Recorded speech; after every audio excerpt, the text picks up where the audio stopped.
1학년 친구들 안녕하세요. 네, 드디어 마지막 문제풀이 시간이에요. 열심히 문제 풀고 선생님 불렀나요? 그래서 선생님이 이렇게 달려온 거 맞죠?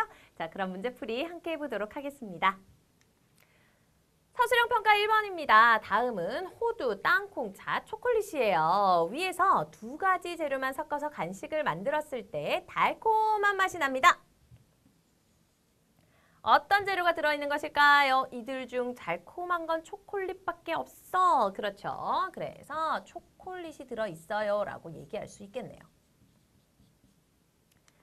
자, 위 네 가지 재료를 모두 섞어 간식을 만들었을 때 섞이기 전과 섞인 후 각 재료의 변화는 어떠한지 쓰세요. 응? 뭐가 변해요? 그대로 아무것도 변하는 거 없이 그 맛도 그대로 모양도 그대로인데 그쵸? 어떻게 적을까요? 여러 가지 재료를 섞어서 간식을 만들어도 섞이기 전과 후에 각 재료의 성질. 자, 이건 변하지 않고 섞이기 때문에 전과 같습니다. 문제 2번입니다. 다음은 우리가 먹는 여러 가지 것들이에요. 자, 물도 있고 삶은 달걀도 있고 상추도 있고 샐러드도 있어요. 근데 이들 중 혼합물이 있네요. 위에서 혼합물인 것 뭘까요? 성질은 변하지 않고 그냥 섞여 있기만 해요. 그렇죠? 샐러드 되겠습니다. 혼합물인 건 바로 샐러드. 앞 1단계에서 고른 혼합물의 특징을 들어 혼합물이란 무엇인지 쓰세요 라고 했어요. 혼합물이란 섞여 있어도 그 맛이 하나하나 다 느껴져요. 그쵸? 성질이 변하지 않아요. 샐러드. 자, 이런 샐러드처럼 혼합물이라는 것도 마찬가지입니다. 두 가지 이상이 섞여 있는데 성질 변화 없어. 자, 그냥 성질은 변하지 않고 섞여 있는 걸 혼합물이라고 해. 친구들 그렇게 알고 계시죠? 자, 샐러드 얘기가 들어가야 되니까요. 이렇게. 샐러드의 맛만 보고도 샐러드에 들어있는 재료가 무엇인지 알 수 있는 것처럼 두 가지 이상의 물질이 성질이 변하지 않은 채 서로 섞여 있는 것을 우리는 혼합물이라고 합니다. 자, 샐러드에 대한 이야기 들어가야 돼요. 알았죠? 문제 3번이에요. 다음은요, 여러 가지 사탕의 모습입니다. 위에 여러 가지 사탕을 만들 때 공통적으로 사용한 물질, 다음 보기에서 골라 쓰세요. 전부 달콤합니다. 그래서 자, 보기에서 소금, 후추, 설탕, 간장, 된장, 고추장 중에 달콤한 건 뭐예요? 설탕이죠. 맞아요. 전부 설탕이 들어갔네요. 설탕. 앞 1단계의 물질, 즉 설탕을 자연에서 얻는 방법을 쓰세요. 사탕수수에서 얻을 수 있어요. 그쵸? 설탕은요, 사탕수수라는 식물에서 얻은 즙에서 분리하여 얻습니다. 넘어갈게요. 문제 4번. 다음은 콩, 팥, 좁쌀의 혼합물을 분리하는 방법에 대한 대화입니다. 자, 우리 친구들이 얘기하고 있는데요. 한번 보자고요. 초련이는요.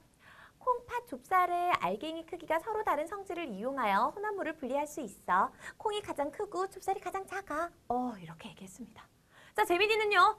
눈의 크기가 다른 두 개의 채를 사용해서 콩, 팥, 좁쌀의 혼합물을 분리할 수 있지.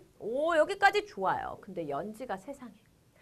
있잖아. 눈의 크기는 콩보다 큰 채, 그리고 눈의 크기 좁쌀보다 작은 채 이렇게 두 개 사용하면 되지 않을까라고 했어요. 연지야, 이러면 안 돼. 그렇죠. 자, 위에서 혼합물을 분리하는 방법을 옳게 말하지 못한 사람 누굽니까? 연지예요. 아니, 콩보다 눈의 크기가 크면 다 빠져나와요. 좁쌀보다 눈의 크기가 작으면 하나도 안 빠져나와요. 그렇죠? 이걸로는 안 됩니다. 그럼 어떤 게 필요할까요? 앞 1단계에서 고른 사람이 옳게 말하지 못한 방법, 올바르게 고쳐 씁시다 라고 했어요. 어떻게 해야 됩니까? 자, 팥보다는 크고 콩보다는 작아야 합니다. 하나는. 그쵸? 자, 그리고요 또 좁쌀보다는 크지만 팥보다는 작아야 합니다. 그쵸? 자, 그래서 이렇게 눈의 크기가 콩보다 작고 팥보다 큰 채. 눈의 크기가 팥보다 작고 좁쌀보다는 큰 채. 자, 요거 사용해야 한다라는 거예요. 자, 이렇게 두 개 사용해야 되는 거지. 콩보다 크고 좁쌀보다 작고 안 돼요, 안 돼요. 알았죠? 자, 문제 5번으로 갈게요. 다음은 플라스틱 구슬, 철구슬의 특징을 비교한 표입니다. 자, 모양, 크기, 그리고 자석에 붙는 성질, 그래요.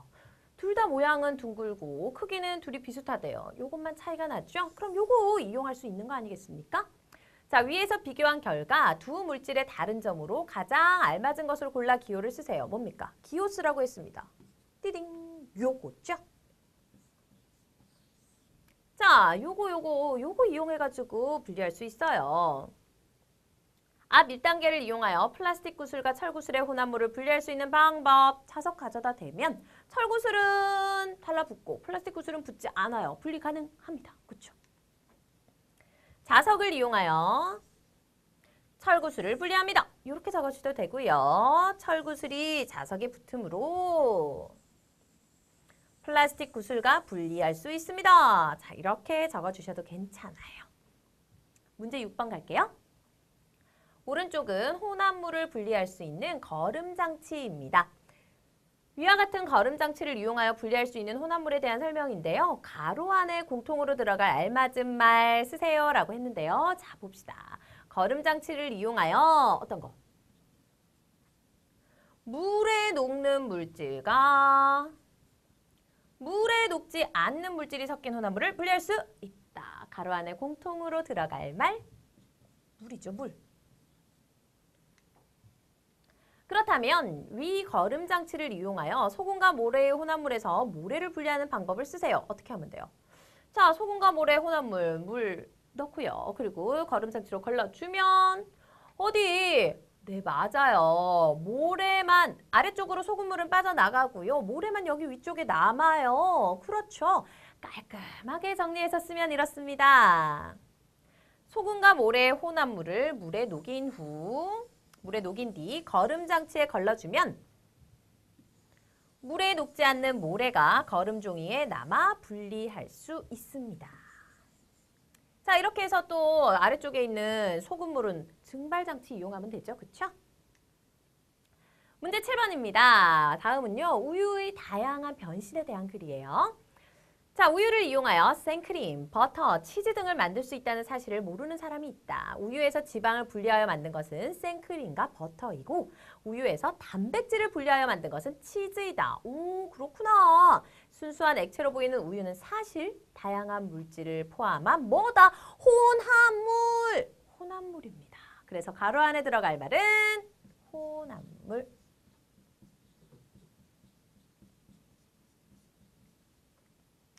2단계요. 선생님, 만약에요. 우유에 섞여 있는 여러 가지 물질을 분리하지 못한다면 어떻게 될까요? 생크림 못 먹어요. 버터 못 먹어요. 치즈 못 먹어요. 어떻게 맛있는 거 하나도 못 먹어. 그쵸? 그런 일이 생긴다니까요. 우유를 분리하여 만들 수 있는 생크림, 버터, 치즈 등을 만들 수 없습니다. 그렇죠? 자, 이런 거 만들 수 없으니까 먹을 수 없어. 이를 이용한 음식 만들 수도 없어. 그런 일이 일어나면 절대로 안 됩니다. 그렇죠? 자, 뭐 이런 것들 적어주시면 돼요. 마지막 문제로 갈게요. 문제 8번. 다음은요. 리튬을 얻는 방법에 대한 내용입니다. 자, 리튬 전지를 만드는 데 필요한 리튬은 볼리비아의 소금 호수나 소금 암석의 전체 매장량의 호수나 소금 암석의 전체 매장량의 약 70% 이상이 있다. 우와, 그렇군요. 염전에서 소금을 얻는 방법과 같이 소금 호수에서 소금을 얻고 소금 속에 있는 리튬을 분리하여 이용한다. 그렇군요. 자, 위 밑줄 친 문장의 염전에서 소금을 얻는 방법. 증발인데? 그거 물었어요. 어떤 현상을 이용한 것입니까? 증발. 2단계 봅시다. 그렇다면 앞 1단계를 참고하여 리튬을 얻기 위해 소금 호수에서 소금을 얻는 방법을 쓰세요. 우리 염전이랑 마찬가지라고 했잖아요. 이거 물을 막고 그리고 이거 증발시키면 되는 겁니다. 뭐 바람이나 뭐 이런 걸 이용해서. 그쵸? 그러면은 소금 남는 것처럼 분리되겠네. 그렇죠? 정리해주면요. 염전에서 소금을 얻는 방법과 같이 소금 호수에 물을 모아서 막아놓고 햇빛과 바람으로 호수의 물을 증발시켜 소금을 얻습니다. 그래요. 어렵지 않습니다. 그렇죠? 자, 이렇게 정리해 주시면 된다라는 거예요. 자, 문제까지 모두 풀었습니다. 좀 헷갈렸나요? 선생님 저 실수. 자, 확실하게 내 것으로 만들기 위해 다시 보기 잊지 마세요. 알았죠? 그럼 친구들 안녕.